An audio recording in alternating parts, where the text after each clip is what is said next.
La mejor liga del mundo llega a tus tardes. Viví lo mejor de la NBA en Crossover, por Uno Contra Uno Radio. Muy buenas tardes para todos, bienvenidos a una nueva edición de Crossover por Uno Contra Uno Web Radio, edición de martes, esta vez sí con mucha información de la NBA, algunas noticias o rumores que empiezan a confirmarse. Más allá de que obviamente la información ya estaba, vamos a hablar de Ben Simmons y de su decisión de no participar del training camp de los Philadelphia 76ers, algo que el australiano hace para forzar su traspaso. Básicamente se quiere ir de Filadelfia, no quiere jugar ningún partido más con la camiseta de los 76ers y esta es su forma de manifestarlo para que se haga lo más rápido posible. Y otras cosas que hablan también de la historia, porque hoy JJ Redick hizo oficial su retiro de la NBA. A partir de esta fecha no tendremos más a uno de los mejores tiradores de todos los tiempos en la liga luego de 15 años de carrera. Recordemos que él debuta en 2006 con Orlando Magic, así que una trayectoria espectacular. Digo un poco de historia porque vamos a hablar algo de JJ Redick y de sus números y de lo que ha significado como tirador para la liga, sobre todo en este milenio. Vamos a hablar de todo eso, tenemos también más información sobre Golden State Warriors, otras franquicias que se han movido en el mercado, y para hacerlo está mi amigo y compañero Emiliano Iriondo. ¿Cómo estás, Emi? ¿Tenemos a Emi? Creo que parece que se cortó, Leo, parece que se cortó el wifi de Emi, lo teníamos ahí en modo frisado. Estaba pensativo. Bueno, sí, estaba pensativo, estaba como mirando hacia un costado, me preocupó, dije, le pasó algo. Pero te saludo a vos, Leo, te doy la bienvenida ya al programa. Y la idea era obviamente hablar de actualidad, pero esto de Redick nos lleva un poco a la historia, a entender qué significó como jugador. No ha tenido la posibilidad de ganar un título, obviamente, pero sí que ha sido importante para todas las franquicias en las que estuvo, o la gran mayoría de ellas. ¿Qué tal, Lea? ¿Cómo estás? Buenas tardes, todavía estoy tentado, perdón, lo vi a Emi congelado y me preocupé de verdad, digo, ¿qué le pasó? Se quedó mirando para el piso. Pero es cierto, se retira uno de los últimos grandes especialistas que nos ha dado la NBA en el último tiempo. Ya habíamos tenido la partida de Kyle Korver también en los últimos años, claro. Y me parece que estamos en presencia de sacando, ¿no?, a Stephen Curry y obviamente a Klay Thompson, de los que han sido los últimos 10 años, si querés, un poquito más.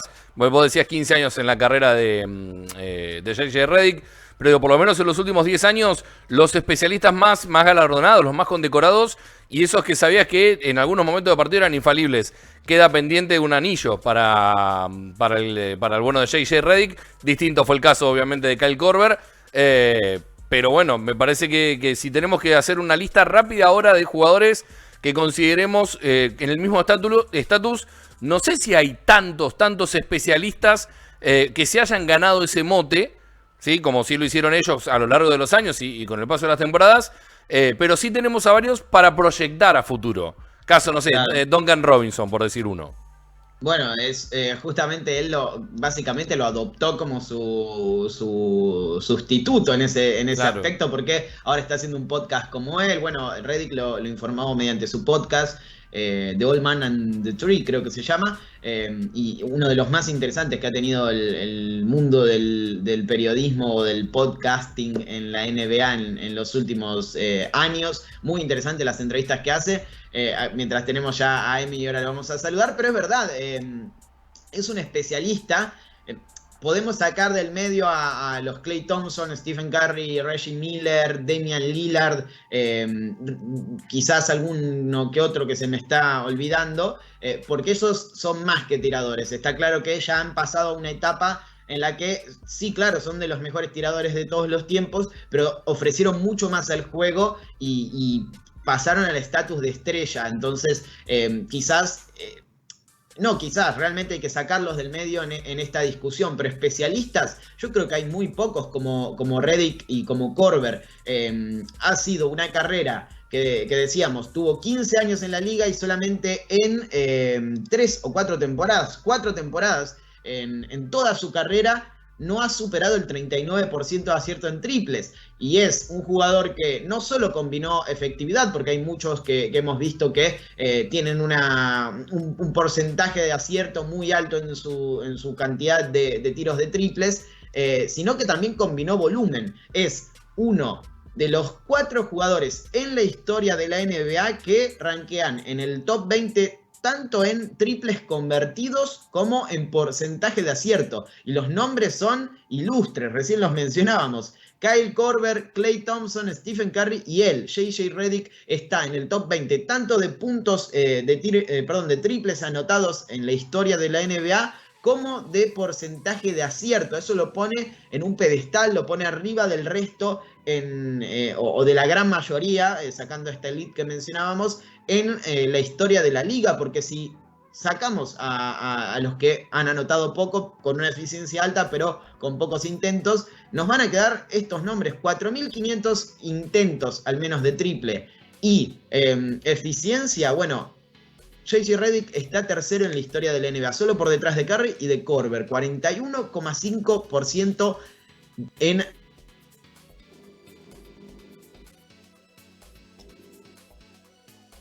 Me parece que le tocó a Lea ahora jugar al congelado, como tuvimos hace un ratito a Emi. Aprovecho y te doy la bienvenida a vos, Emi, que estabas allí dando vueltas también, esperando para ser saludado después de una caída de internet al principio del programa. ¿Cómo estás? Hola, Lea, buenas tardes para vos. Bueno, lo saludaría a Leo formalmente, porque ya lo hicimos en la previa del programa, pero sí, evidentemente me parece que hoy Federer tiene ganas de complicar la emisión de este programa de hoy. Obviamente, bueno, siguiendo un poco la línea de lo que venía hablando Lea, que quedó bastante cómico, congelado en cámara, es difícil concentrarse viendo a Lea en esa posición. Bueno, seguimos hablando de J.J. Redick, ampliamos un poco lo que fue la carrera de este jugador a lo largo de tantísimos años. Como decía Lea, un jugador realmente más que eficiente, algo que también ya se venía viendo desde que inició su carrera como jugador universitario en Duke. Ahí lo recuperamos a... Pero es una combinación que parece que entra uno y sale el otro. Si están peleados, muchachos, díganme si no quieren estar juntos al aire. No puede ser. Bueno, parece una broma. De insultar de cualquier forma a la cable operadora que tenemos o a la prestadora de servicio de internet. Pero sí, es raro esto que está pasando. No sé qué estaba diciendo Emi, creo que justamente estaba hablando de Redick, si no me voy a equivocar. Sí. En ese caso. Y decía y retomo ya lo que mencionábamos antes, que no ha habido muchos jugadores que combinen eficiencia y volumen como él. Y quiero destacar algo de Redick que me parece que es de lo más interesante en términos de su carrera. Él llega como jugador surgido de la Universidad de Duke, eso creo que lo saben casi todos, pero siendo una estrella de la universidad, siendo una estrella de la NCAA, promedió casi 27 puntos en su última temporada, estuvo 4 años en Duke y tiene que de alguna manera reinventarse. Ya no era una estrella en la NBA, no le daba para hacerlo, y supo aprovechar todas sus virtudes, todas sus cualidades, las más importantes, sobre todo el tiro exterior y su movilidad a la hora de conseguir tiros abiertos, porque al igual que Thompson y que Curry, quizás no a ese nivel, pero a un nivel de elite claramente, ha sabido moverse para conseguir que las defensas no lo encuentren. Y por eso también ha tenido tanto éxito. Bueno, hizo de eso su principal arma, junto con el tiro exterior, obviamente, para ejecutar. Y ha tenido una carrera espectacular en la liga basándose en eso, que no fue para nada olvidada o para nada opacada por el resto. Pero obviamente no llegó al estatus de estrella, nunca fue All-Star, nunca pasó los 20 puntos de promedio, por dar un ejemplo. Aún así, él supo reinventarse y me gusta este dato porque sirve también para hacerles entender a muchos otros jugadores que la NBA es distinta a lo que sea que hayas vivido antes, sea el básquet universitario, sea otras ligas, y te demanda mucho más, y quizás no vayas a ser el mismo jugador o no vayas a ser tan protagonista como en otros tiempos. Y por eso es importante reinventarse. Hablábamos de Manu Ginobili y su historia como sexto hombre, de Lou Williams y de otros jugadores. Bueno, Redick tal vez no fue tan visible esto que marcamos en la NBA, pero su transición de básquet universitario a la liga y su cambio fue muy grande, y la verdad que lo aceptó a la perfección. Y te saludo, Emi, antes de que Fivertel nos destruya la conexión.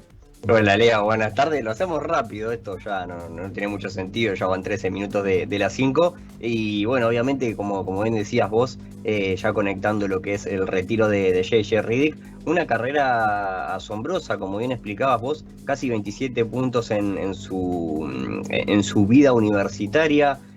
Tiene más de 2.760 puntos, 2.769 para ser precisos. Es el anotador, el máximo anotador en la historia de Duke. Obviamente eso va de la mano con que era un grandísimo tirador de 3 puntos con su récord de 457 triples y un acierto del 91,2% en lanzamiento de campo.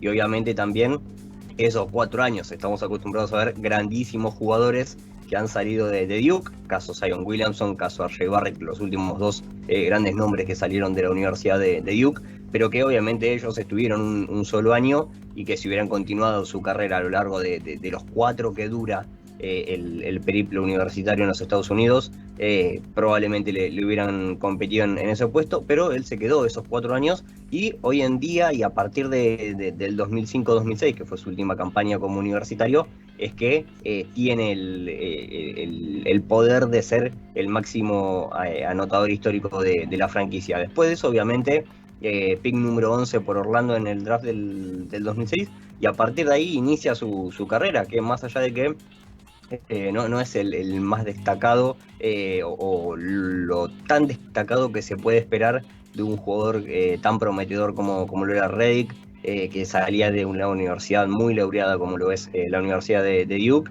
que obviamente quizás un poco se quedó en el camino, pero por ejemplo clasificó a playoff en sus primeras 13 temporadas. Eso no es algo sencillo de alcanzar. Hay muchos jugadores. Por ejemplo, tuvimos el caso de Devin Booker, esta campaña, que recién en la última temporada pudo debutar en postemporadas. Lo mismo, bueno, jugadores más jóvenes como Ja Morant y el propio Zion Williamson. Creo que sus casos fueron un poco diferentes, porque su primer año fue con una pandemia en el medio, cambio de formato del torneo también, y algunas excepciones más que se pueden encontrar para justificar por qué no clasificaron a los playoffs en su primer año. Pero también hay que sostener 13 años consecutivos clasificándose a los playoffs.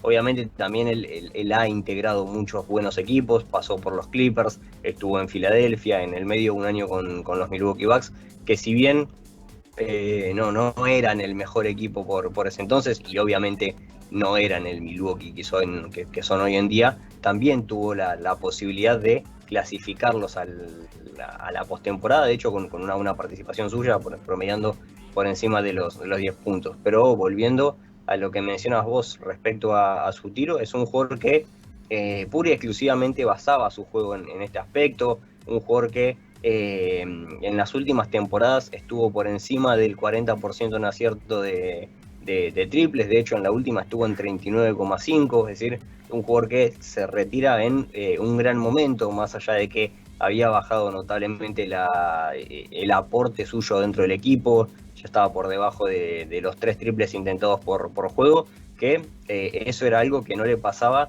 directamente desde su tercera campaña en Orlando, en la 2008-2009, que había intentado apenas 2,8, pero sabemos que en esa época obviamente era un juego totalmente diferente al que estamos acostumbrados. Y aún así, siendo un especialista del triple, logró acomodarse, y también un poco la NBA se fue acomodando y a lo que le convenía a Redick, y también obviamente a lo que le convenía a Klay Thompson, a lo que le convenía a Kyle Korver y a todos los buenos tripleros que tenemos, o los mejores tripleros que tenemos en estos años y que ya vienen de las últimas campañas. Entonces también esa capacidad de no diría de resistir a la NBA antigua o no tan antigua, por esta cuestión de que obviamente prevalecía más el tiro de 2 que el tiro de 3, pero estamos hablando de un jugador que a lo largo de casi toda su carrera, a excepción de los primeros 2 años, después siempre tiró más tiros de 3 puntos que de 2, y eso también lo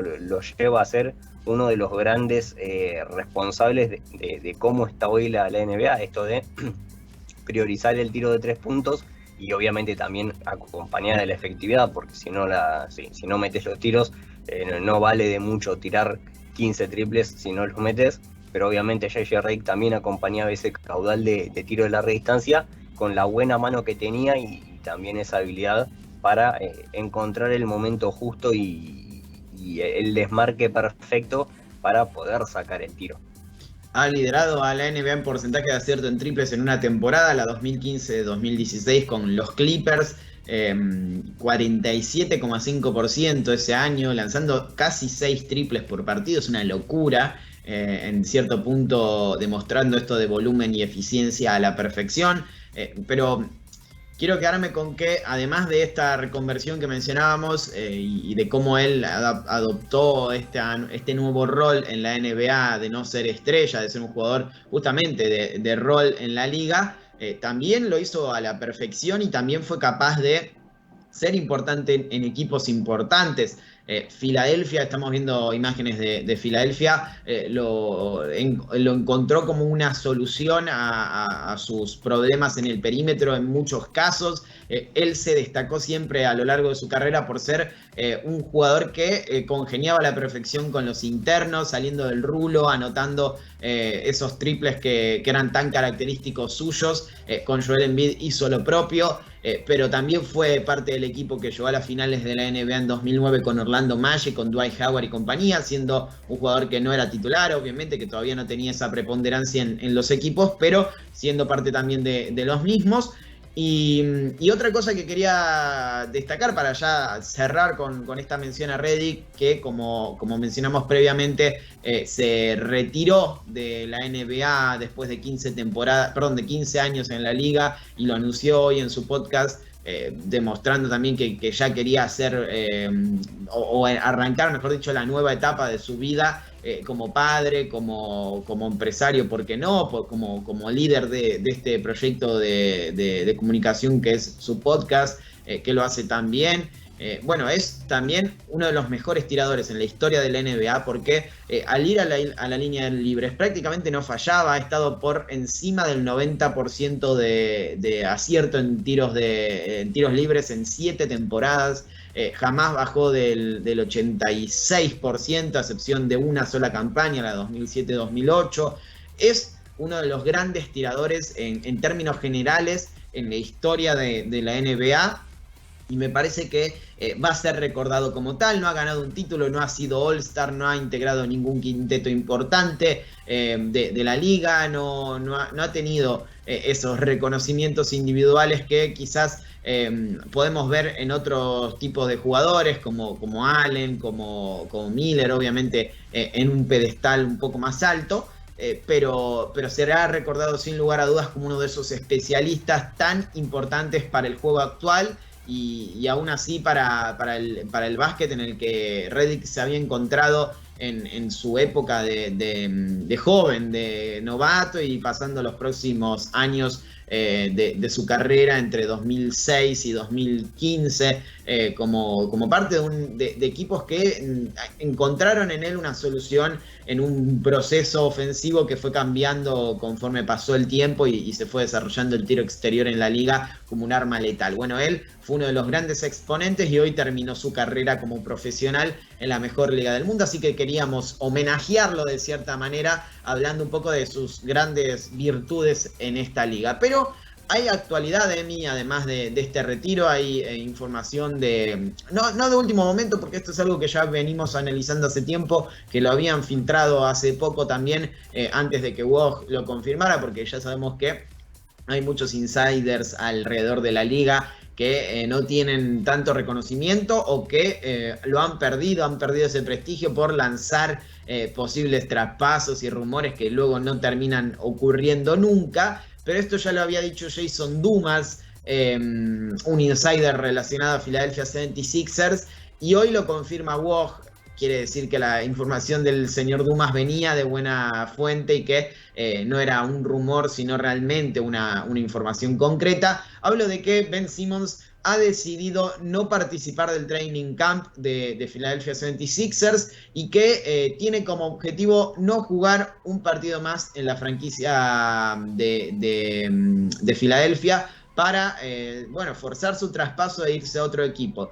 Esto, como digo, ya lo sabíamos, pero el hecho de que se confirme también impacta de lleno en esa posibilidad de que es cada vez más concreta de que no veamos al australiano volver a jugar con la camiseta de los Sixers y se haga efectivo un traspaso, porque puede impactar en el valor de mercado de Simmons, puede impactar en lo que ofrezcan otros equipos, en lo que haga Filadelfia o lo que acepte Filadelfia en torno a eso. Hay muchas vertientes en torno a esta información, Emi. Sí, exactamente. Un jugador como decimos, y también una situación personal como la que está viviendo en estos momentos, que es bastante delicada. Obviamente es algo de lo que ya venimos hablando en el último tiempo, de que una vez finalizada la temporada ya le empezaron a buscar una salida al jugador como para poder solucionar este tema y ver qué se puede hacer. Lógicamente a la franquicia de Filadelfia no le convencieron las ofertas que recibieron por el propio jugador, y es por esto que en cierta manera empezaron a trabajar en la posibilidad de que siga en la franquicia. Esto también es bastante complicado de lograr, porque obviamente en la cabeza de Ben Simmons está pura y exclusivamente irse de la franquicia. Como él dice, no quiere volver a jugar un partido nunca más en Filadelfia y está decidido a salir y buscarse un nuevo equipo. Obviamente el tema y lo más complicado acá es que tiene un contrato vigente en estos momentos con la franquicia de Filadelfia. Si fuera un agente libre, prácticamente, y la opción más fácil era no renovar y salir a buscar un equipo al mercado, que hay muchos de los equipos de la NBA que están interesados en contar con el australiano. Pero él en estos momentos tiene un contrato, o el máximo es el que tiene él, de hecho firmado en Filadelfia, de hecho un contrato de 33 millones para la próxima campaña, y que obviamente esta situación lo complica bastante en pos de intentar conseguir algo que lo pueda llevar a disputar la próxima temporada en otro equipo. Es también complicado encontrar, como lo veníamos hablando por ejemplo en la última semana, la situación de John Wall. Son dos jugadores que en estos momentos se están cobrando por encima de 30 millones y no están satisfechos con el equipo en el que están. Y esa es una complicación bastante grande, porque están bajo contrato, con un salario realmente muy alto, y no es fácil encontrar un jugador con cifras similares por el cual hacer un traspaso. Obviamente, sabiendo estos números, uno podría decir, entonces John Wall y Ben Simmons podrían hacer un trade, Ben Simmons se va a Houston y John Wall a Filadelfia. Lógicamente eso no va a pasar, porque son también necesidades diferentes las que tienen sus respectivas franquicias. Entonces tampoco es tan fácil como sumar 2 más 2, sino que también hay que agregar muchos factores externos a la ecuación que la hacen un poco más complicada de resolver. Obviamente por el lado de Ben Simmons, si fuera por él, se va a jugar a la liga de China, con tal de no jugar nunca más en Philadelphia 76ers, porque hoy por hoy esa es su situación personal con el equipo. Pero también, como decías vos, Lea, es una cuestión que también le juega en contra a él, porque puede generar que las franquicias se muestren un poco reticentes a la idea de contratarlo, que obviamente van a hablar con Daryl Morey a la hora de intentar un trade, y probablemente las referencias no sean las mejores en este punto de su vida personal, porque obviamente adentro de la cancha sabemos todo lo que le puede dar el equipo, y que si bien tiene falencias como todos, también tiene muchísimos puntos altos, muchos por encima de la media de los jugadores de la liga. Por eso es un jugador que tuvo la posibilidad de disputar el All-Star en la última temporada, más allá de que por el COVID no haya estado presente, pero evidentemente también la situación fuera de la cancha es un tanto complicada, y eso le puede terminar jugando en contra. De hecho, se puede complicar su carrera en la NBA si no encuentra una salida rápida o por lo menos una salida que le permita tener un equipo antes del inicio de la temporada. Bueno, es una información que se viene desarrollando desde hace tiempo, mejor dicho, una situación, no una información. El propio Dumas, que bueno, era el que filtraba esto hace bastante tiempo, en agosto de este año, también informa que es un escenario que explota porque hay varias cosas que lo hacen explotar, no es que de la nada por la eliminación ante Atlanta Hawks y el mal rendimiento de Simmons se da lo del traspaso. Acá en estas últimas horas se ha hecho un hilo explicando más o menos lo que fue desarrollándose para que esto sucediera, y todo arranca hace un año, lo recordarán quienes siguieron el caso James Harden, aunque hubo muchas desmentidas y mucha información contraria. El señor Dumas dice que todos los altos directivos de la franquicia de los 76ers y todos los que toman decisiones en la institución, incluido Joel Embiid, habían decidido o habían dado el visto bueno a meter a Ben Simmons en un paquete para traspasarlo por James Harden. Finalmente no se dio esa situación, no ocurrió, ya sabemos dónde terminó la barba, fue a Brooklyn Nets y quedó Ben Simmons en Filadelfia.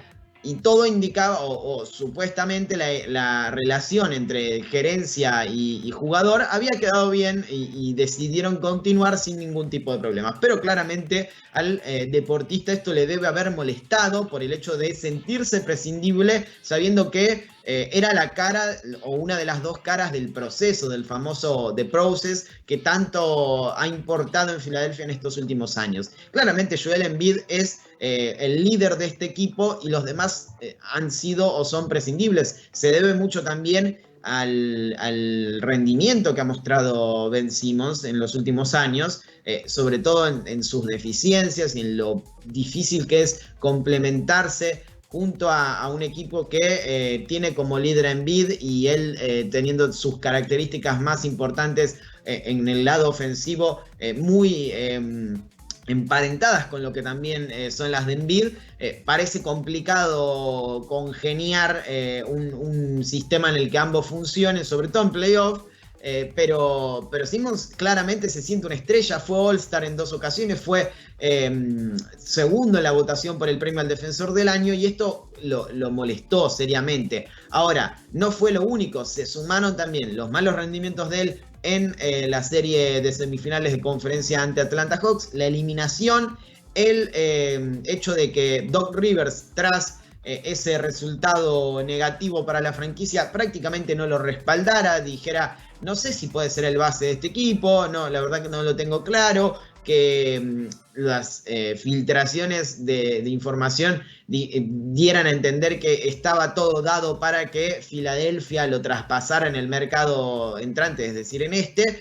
Y bueno, todo lo que se lo ha criticado por el lado del público, por sus problemas desde el tiro, su falta de impacto en ataque, etcétera, etcétera, etcétera. Todo eso ha decantado en que Simmons cortara relaciones prácticamente con la dirigencia, que se manejara a través de Rich Paul, su agente, y que todo confluyera en la decisión de no ir al training camp. ¿Esto le puede generar problemas a Simmons en el corto plazo? Claro que sí, puede haber suspensiones, puede haber multas.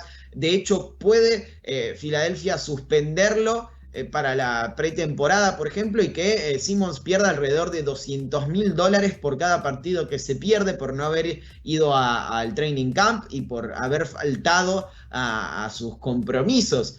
Puede perder mucha plata Simmons, pero él está decidido a que esto se maneje de esta manera y que salga de la franquicia lo más rápido posible. Le baja mucho el precio, o al menos muchos creen eso, pero la realidad es que en cierto punto estamos viendo algo que ya es común en la liga o cada vez es más común, que el jugador imponga sus condiciones, avalado obviamente por un agente tan importante como lo es Rich Paul, que tiene una influencia muy grande en la NBA actual y que puede tener represalias si el desarrollo de esto no es favorable para su representado. Rich Paul tiene muchos jugadores en la liga y muy importantes, y probablemente no queden bien las cosas con Filadelfia si la situación no se desarrolla de buena manera para ambas partes. Entonces también está ese caso, pero decía, es algo normal ya que el jugador imponga sus condiciones avalado en su representante y que los equipos se vean perjudicados, entre comillas, o atados a conseguir lo mejor dentro de este contexto. En cualquier otro momento de la historia hubiesen traspasado a Ben Simmons al lugar donde le ofrecieran el mejor paquete posible y no había mucha vuelta que darle. Ahora la realidad es que el poder que tienen los jugadores es tan grande que pueden plantarse ante este tipo de situaciones y luchar al menos por que las cosas salgan como ellos quieren. Leo, ¿vos cómo lo ves? ¿Creés que Simmons se va a salir con la suya, que van a llegar a un buen término, que van a tratar de encontrarse en el medio, como se suele decir, y que saquen ventaja a ambos? Y por el otro lado también está el hecho de que vos también creés que le bajó el precio en este sentido al australiano, teniendo en cuenta lo que pueden ofrecer otras franquicias. Yo creo que a la larga va a terminar siendo beneficiado el jugador. Por lo que hemos visto con los últimos pedidos de traspaso más importantes. Quizás el de Anthony Davis ha sido el más importante de todos, pero aún así la NBA se ha transformado desde el punto de vista de traspasos, de salidas, de llegadas y demás, algo muy jugadorista. Aún así, creo que cualquier franquicia que esté interesada en Ben Simmons va a terminar haciendo un negoción por esto mismo, porque Ben Simmons se ha autoencargado de bajarse el precio y darle herramientas a quienes vayan a negociar, algo que a Filadelfia no le termine de ser el mejor paquete posible, entendiendo que por Ben Simmons, por su contrato, por lo que puede llegar a dar, por lo que sabemos que es como un jugador, más allá de sus grandes falencias y de lo mucho que suele atacado por ejemplo la ausencia de tiro, me parece que en líneas generales vamos a tener a un gran perdedor de todo esto cuando todo termine, porque recién leí alguno que ponía algo así como fin de la novela. No, la verdad que la novela todavía está en el segundo o tercer punto de giro, ¿no? Me parece que le falta bastante para que se termine.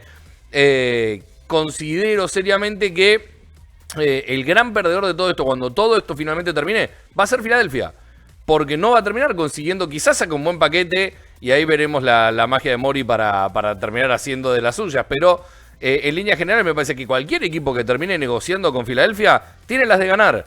Y si se termina dando un traspaso, bueno, el gran ganador de todo eso va a ser Ben Simmons, salvo que lo manden a jugar a... bueno, no vamos a decir ningún equipo de la NBA para que no se enoje nadie, para que termine jugando a una liga amateur de aquí de Capital Federal. Yo coincido en esto de que quizás, no sé si va a ganar Ben Simmons, pero sí que va a claramente Filadelfia perder en cierto punto o tener que ceder en cierto punto, porque pasamos para hacerlo bien simple, pasamos de tenerlo como parte del paquete para James Harden, uno de los 10 mejores jugadores de la NBA, a encontrar ofertas que no le sirven a Filadelfia, porque está claro que esto no es actual, no es que explota ahora, como decía antes, no es que ahora Filadelfia va a buscar paquetes en el mercado para traspasar a Simmons, lo viene haciendo desde que arrancó el mercado o incluso antes, y todos los que han sido ofrecidos no cumplieron con esos requisitos que pide Daryl Morey, que son tener un jugador joven con potencial All-Star o que ya haya sido All-Star, picks del draft, varios picks del draft, y si no se puede eso, un jugador establecido en la liga importante, como lo podría haber sido James Harden en ese momento, en el cual puedan confiar que se complementaría con Joel Embiid.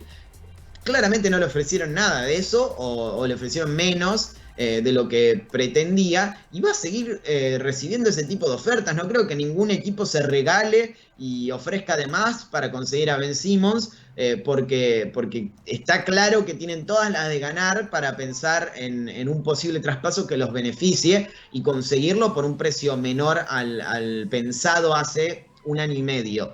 Pero también está el hecho de que bueno, el que maneja las operaciones de Filadelfia es uno de los jugadores de los dirigentes que mejor se ha movido en cuanto a traspasos en los últimos años, que es justamente Daryl Morey, que ha hecho movimientos por Chris Paul, que ha sacado a Chris Paul del equipo, pero ha sumado a Russell Westbrook, y que ha hecho antes de eso muchos movimientos importantes que en algún punto beneficiaron a Houston Rockets y sirvieron para armar un equipo competitivo o para mejorar ese equipo sin perder tanto. Después me dirán, obviamente, el traspaso por Russell Westbrook no funcionó tanto como lo había hecho el equipo con Chris Paul en cancha, pero claramente sacó talento a cambio de un jugador que para muchos en ese momento estaba terminado, que claramente no fue así. Pero es un planteo muy complejo. Claramente no está terminada la novela y todavía falta saber no solo dónde terminará Simmons, sino qué van a recibir a cambio, cuánto están dispuestos a ceder, qué pasará con el jugador y sus sanciones, qué hará Rich Paul, y todo eso en cuestión de días, de semanas. Así que me parece que coincidís, Emi, que la novela no se terminó para nada en este caso. Sí, en lo absoluto. A ver, es algo que venimos hablando de este tema desde que terminó la temporada, inclusive desde antes, porque quedan eliminados en semifinales de conferencia con Atlanta, y obviamente el gran apuntado por esto era el propio Ben Simmons, por la manera obviamente de jugar y de sacar de la cancha que tuvo el equipo Atlanta, y que obviamente Ben Simmons y su poca eficiencia a la hora de lanzar fue bastante apuntada por el equipo Atlanta. Y obviamente también tenemos en cuenta que la franquicia de Filadelfia viene con algo desde hace años llamado The Process, el proceso. Y evidentemente el proceso no está rindiendo como uno podía llegar a esperar, porque fueron años y años de tanquear, de conseguir picks altos, entre ellos Ben Simmons y Joel Embiid, y evidentemente los resultados no llegaron. También hay que tener en cuenta que es una franquicia que no sale campeón de la NBA desde la década del 80. También hay que entender que no es fácil salir campeón de la NBA, y obviamente no va a ser fácil para Filadelfia por ser una de las históricas de la NBA, caso Boston, caso los Lakers en la última década, y podemos seguir contando así equipos durante un largo rato. Pero evidentemente lo que le está sucediendo a Filadelfia con Ben Simmons tampoco es algo normal, y eso no le quita tampoco importancia a la situación, porque estamos en presencia de un jugador que se quiere ir de la franquicia, que es algo que se ve de manera cotidiana. Lo vimos con el propio Harden al inicio de la temporada pasada, que hizo hasta lo imposible por salir de Houston y terminó consiguiendo su cometido. Pero también la situación es bastante diferente. Hay que ver qué es lo que le han ofrecido a Filadelfia a cambio por Ben Simmons. Seguramente si no le interesó seguir hablando con esas franquicias por lo que le ofrecieron, seguramente le pusieron sobre la mesa un pick de draft y un jugador de rol, porque eso quizás es el valor de mercado que hoy las franquicias y los dirigentes consideran que tiene Ben Simmons.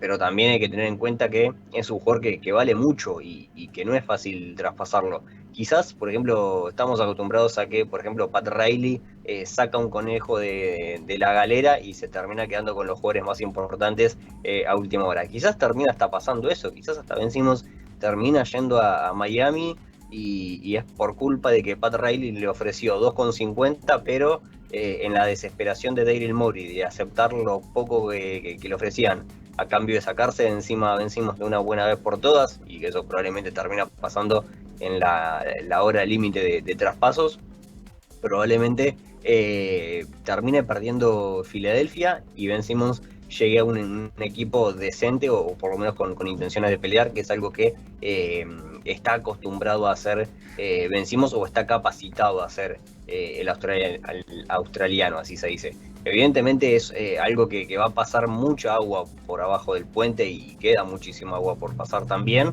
pero es algo que está lejos de estar terminado, porque estamos en un constante tira y afloje por parte de ambas partes, que no parece llegar a buen puerto por el momento.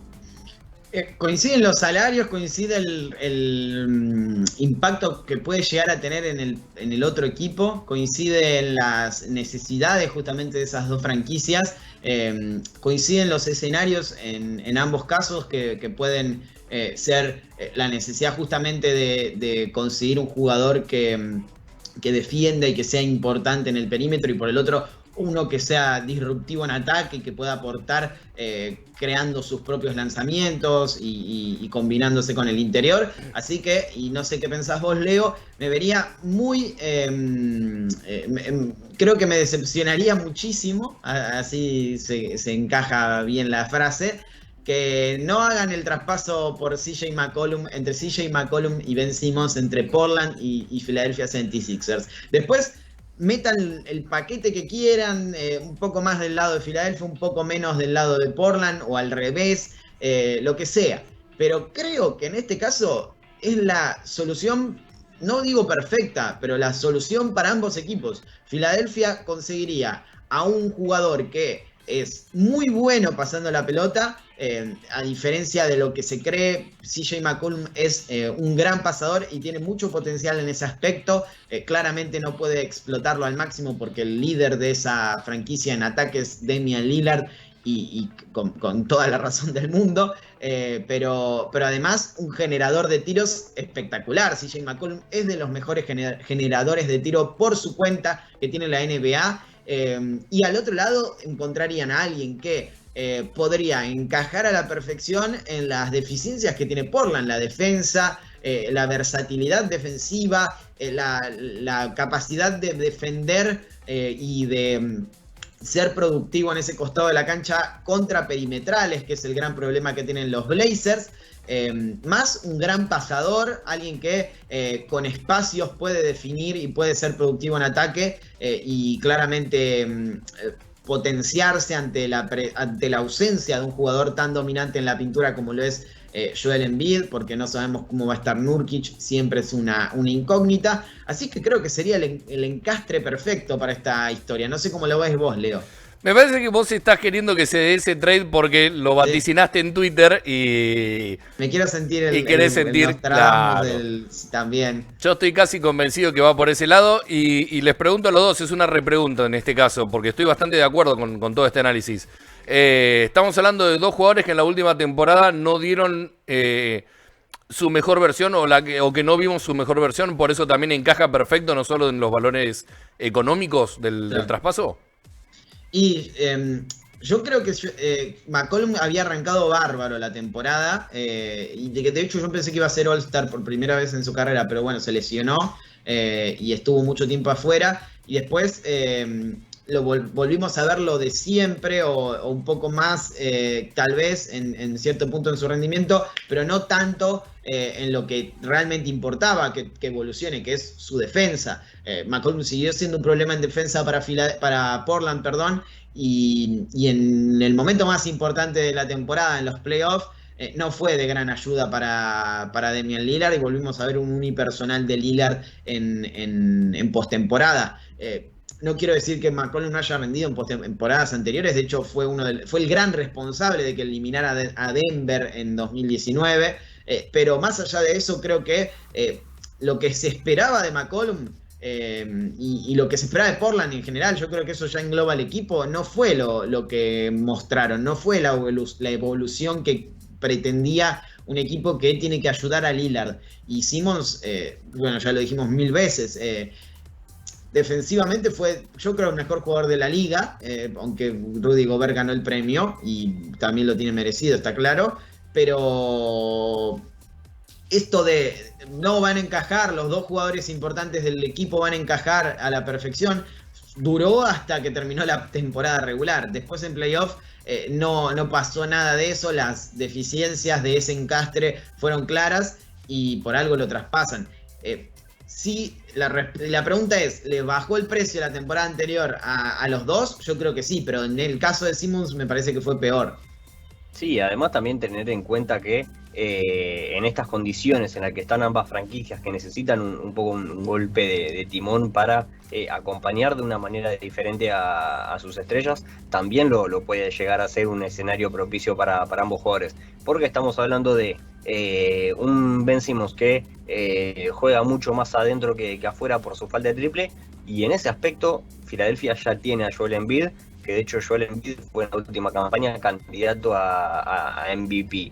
Y por el otro lado tenés a Portland, que tiene a su estrella en Damian Lillard, que es el gran referente en ofensiva del equipo, que tiene un excelente tiro de 3 puntos, sabe armar para los demás, para sus compañeros, y que está bastante bien cubierto en el perímetro. Y obviamente CJ McCollum viene un poco siendo la sombra de Damian Lillard en ese aspecto basquetbolístico del equipo. Es también un poco correrse y por parte de ambos jugadores observar que están siendo en cierta manera opacados por la estrella del equipo, y ver que del otro lado del país hay una franquicia que en estos momentos está buscando un jugador como el otro para acompañar puntualmente a la otra estrella del otro equipo.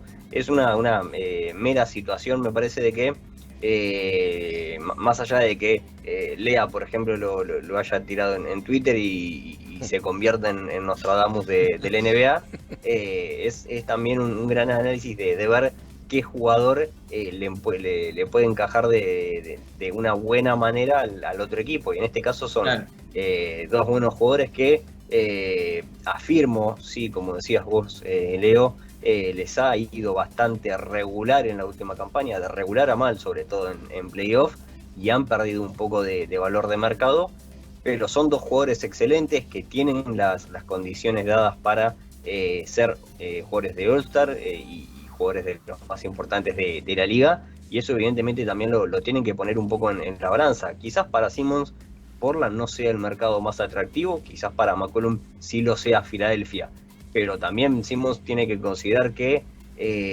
puede ser hasta su única salvación irse a Portland. Y yo lo publiqué en ese momento justamente por eso, porque creía que son dos jugadores que le vendrían muy bien al otro equipo en términos de encaje, como piezas meramente deportivamente hablando, en términos meramente deportivos, mejor dicho. Y además, los dos tienen algo como de historia terminada en su franquicia. CJ McCollum ha sido muy buen complemento de Lillard en ataque, de los mejores perímetros ofensivos de la liga. Algunos dirán que el mejor solo por detrás de Klay Thompson y Stephen Curry en su momento, pero nunca dieron el siguiente paso, nunca evolucionaron hasta ese candidato al título real que podrían llegar a ser, con un jugador que claramente es un talento generacional y está entre los 10 mejores de la liga, como lo es Lillard. Entonces, esta era la temporada en la que, bueno, hagamos algo para demostrar que Lillard se tiene que quedar.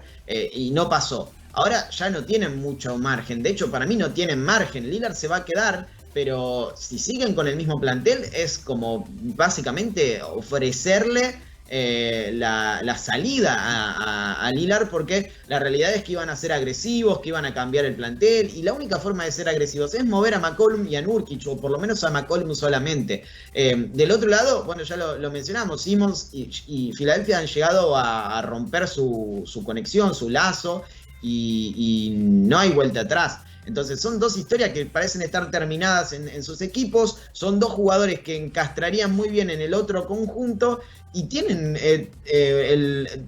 rendimientos similares, más allá de que que McCollum no fue All-Star y Simmons sí.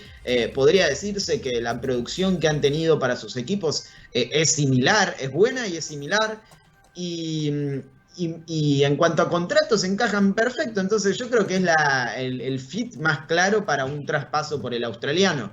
Después puede pasar mil cosas, quizás Filadelfia quiere otra cosa a cambio, quiere más a cambio, quizás Portland no ve a Simmons como la respuesta. No lo sé, en ese caso no tengo la información de lo que piensan las franquicias y de lo que quieren las franquicias, porque está claro que es algo que manejan ellos. Pero no veo a Minnesota teniendo ese encastre perfecto con Simmons. No veo a Golden State dándole algo a cambio a Filadelfia que sea superior a CJ McCollum. Y no veo a Filadelfia consiguiendo algo mejor que eso, salvo que le robe a otro equipo y saque una ventaja de este traspaso. Pero la realidad es esa. No sé qué va a pasar, no sabemos ninguno de nosotros qué va a pasar, pero viéndolo desde afuera y entendiendo lo que puede llegar a ser deportivamente hablando el movimiento para cada uno de esos equipos, que claramente están en urgencia de darle un giro más a ese proceso, a ese proyecto que tienen, los 76ers por el proceso y porque ya han llegado a un tope en el que tienen que competir por el título en la conferencia este o no, o nada más, digo, y Portland porque Lillard, si no se va este año, que claramente no se va a ir, se va el otro, si siguen así.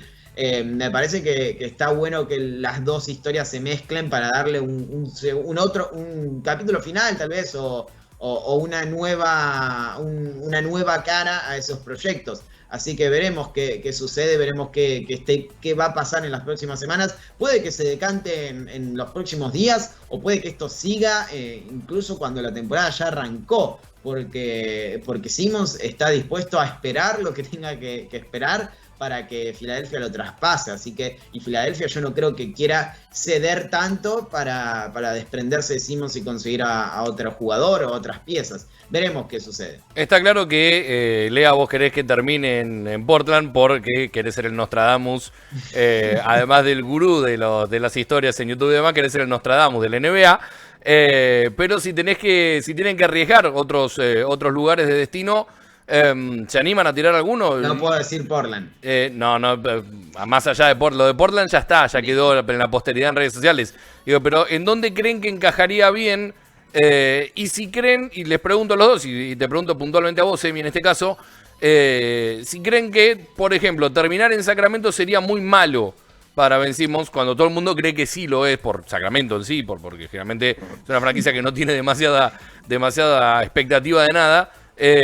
Pensando en que hay ciertos perimetrales que podrían encajar bien en el juego de Filadelfia. Pero para Ben Simmons, ¿eso sería un paso adelante, un paso atrás o quedarse en el mismo lugar? Me parece que sería un paso atrás para un jugador como él recaer en una franquicia como Sacramento, que no tiene muchas aspiraciones más que a clasificar a postemporadas. Obviamente tiene jugadores como De'Aaron Fox, obviamente, como Buddy Hield, que han demostrado en estos últimos años capacidad para estar en una franquicia mejor que Sacramento, pero evidentemente si Simmons llega a caer en la franquicia de los Kings, es dirigido por Luke Walton, también es un punto que no nos podemos olvidar, un Luke Walton que ha sido muchas veces apuntado por no estar quizás capacitado para dirigir en el máximo nivel como lo es la NBA. Evidentemente le puede jugar un poco en contra para su carrera, porque además de todo eso, puntualmente, por ejemplo, De'Aaron Fox, que es el gran referente del equipo, no estaría, sino que se terminaría yendo a Filadelfia, es lo más probable en un hipotético caso. Es el mejor jugador del equipo y seguramente tiene que estar en el pack para poder conseguir a un jugador como decimos. Entonces eso también lo privaría de estar en un equipo competitivo. Ahora, básicamente la competitividad que tiene este equipo de Sacramento es responsabilidad casi absoluta de De'Aaron Fox. No es que llega como un agente libre y se inserta en el equipo, sino que los Kings tienen que meterse en la conversación, tienen que dar cosas a cambio y muy probablemente esos mejores jugadores terminen del otro lado del país. Así que respondiéndote, Leo, me parece que es un paso atrás para Ben Simmons caer en una franquicia como por ejemplo Sacramento. Después, en donde me gustaría verlo, por ejemplo, en los San Antonio Spurs. Creo que le daría un salto de calidad importante a la franquicia en esto de que está buscando subir un poco el nivel y también reconstruir.